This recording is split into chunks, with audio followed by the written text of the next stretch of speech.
I had no desire for reconciliation, neither did you. And yet, some way, somehow, when I finally took that moment to just, I remember very clearly, Daisy was telling me, pray for your marriage.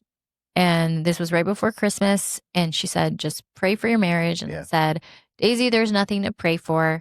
Okay. The divorce is being finalized soon. There's nothing here. And she just said, please, will you just pray for your marriage? And I said, okay, fine. I'll pray for my marriage, Daisy. She exhausted you. She did exhaust me. She did. Yeah. And we were also at a place where it was so contentious. It was so painful, Yeah. honestly. Every day I'm thinking, what is going to drop today? It was getting very expensive. And I thought, well, there's a better way to get divorced. So I'll pray for that. I'll pray, how should we handle the divorce? Because there's no marriage to pray for. And so that night, I put the girls down, I went into the living room and I prayed and I said, Lord, how is it that you want me to handle this divorce? Like that was my prayer. Yeah. And it was so clear, pray for your marriage. And I just stood there going, what? Pray for my marriage? There's what? How do I pray for my marriage? Yeah.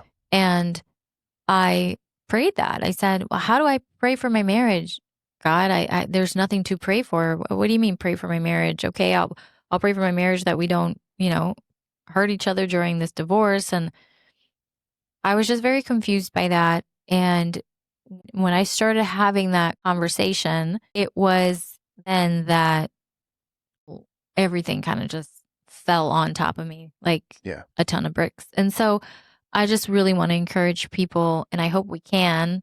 I hope, for the sake of just marriages and families and individual hearts, that people can hear our story and they can know that there's hope. Yeah. Even if everything and everyone around them is saying no. Absolutely.